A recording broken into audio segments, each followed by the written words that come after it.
श्री स्वामी समर्थ. स्वामींच्या प्रकट दिनी अत्यंत कमी वेळेत पण तितक्याच प्रभावीपणे तुम्ही कोणती सेवा करावी किंवा स्वामी प्रकट दिनी नेमकं काय करावं असा प्रश्न तुम्हालाही पडला आहे का? कारण वेळेच्या अभावामुळे जर तुम्हाला पूर्ण स्वामीचरित्र सारामृत याचे 21 अध्याय वाचणं शक्य नसेल तर अजिबात काळजी करू नका. कारण स्वामींना मोठ्या पूजा, मोठे विधी किंवा तासनतास वाचन अपेक्षित नसतं.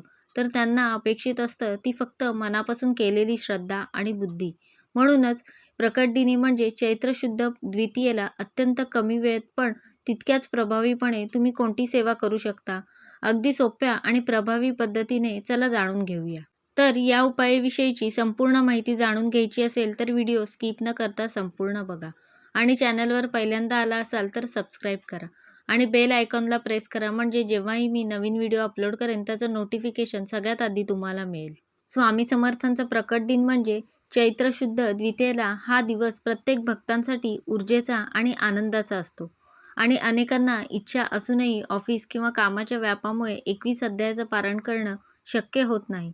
अशा वेळी स्वामींना नेमकी कोणती सेवा अर्पण करावी जेणेकरून त्यांची कृपा आपल्यावरही राहील. तर जर तुम्हाला 21 अध्याय वाचायला वेळ नसेल तर घाबरू नका. काय करावं? श्री स्वामी चरित्र सारामृत याचा 11वा अध्याय श्रद्धेने वाचावा. 11व्या अध्यायाचं महत्त्व म्हणजे 11व्या अध्यायात स्वामींच्या अथांग लीलेचं वर्णन केलेले आहे. हा एक अध्याय वाचणं देखील संपूर्ण पोथी वाचल्या इतकं पुण्यदायी मानलं जातं. याला केवळ 10 ते 15 मिनिटे लागतात. त्यानंतर वाचन करणं अजिबात शक्य नसेल तर चालता बोलता किंवा प्रवासात आपण काही सेवा करू शकतो. ती म्हणजे नामजप. होय, श्री स्वामी समर्थ या मंत्राचा, षडाक्षरी मंत्राचा जप जमेल तितका वेळा आपल्याला जपायचा आहे.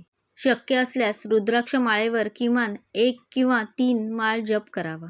कारण स्वामी स्वतः म्हणतात, माझे नाव घेणाऱ्यांच्या योग्यक्षेम मी स्वतः पाहतो. त्यामुळे नामस्मरणासारखी दुसरी मोठी सेवा नाही. त्याचबरोबर प्रकट दिनी आपण संध्याकाळी कामावरून आल्यावर हातपाय धुवून स्वामींच्या प्रतिमेसमोर बसावं. एक दिवा लावावा. किमान 3 वेळा तारक मंत्र म्हणावं. तारक मंत्रामधील प्रत्येक शब्द तुमच्या मनातील भीती आणि नकारात्मकता दूर करते. निशंक होई रे मना हे शब्द ऐकले की स्वामी पाठीशी आहेत याची खात्री वाटते. त्याचबरोबर प्रकट दिनाच्या दिवशी आपण पंचपक्वान्न करावं असं नाही. तर स्वामींना पिठलं भाकरी किंवा फक्त खडीसाखर आणि खोबरं याचा नैवेद्य दाखवला तरीसुद्धा स्वामी खुश होतात. स्वामींचा साधेपणा आवडतो. स्वामी हे तुमच्यासाठी आहे हा भाव ठेवून जे अर्पण कराल ते आनंदाने स्वीकारतात. एवढंच नाही तर स्वामींच्या प्रकट दिवसावर आपण घराच्या मुख्य दरवाजाजवळ किमान 2 दिवे लावावेत. यामुळे घरातील वास्तुदोष दूर होतात आणि स्वामींच्या आगमनाचे स्वागत होते. स्वामींना आपल्या वेळेपेक्षा आपल्या निष्ठेची ओढ असते. तुम्ही कितीही कामात असाल तरी मनातल्या मनात जरी श्री स्वामी समर्थ म्हणत राहिलात तरी या दिवसाची मोठी सेवा म्हणून ठरू शकेल. यामुळे वेळेचं दडपण न घेता आनंदाने आणि श्रद्धेने आपण स्वामींचा प्रकट दिवस साजरा करूया. फक्त स्वामींवर विश्वास असायला हवा. ते नक्कीच मार्ग दाखवतात. स्वामींच्या प्रकट दिवसावर तुम्ही स्वामींची कोणती सेवा करता?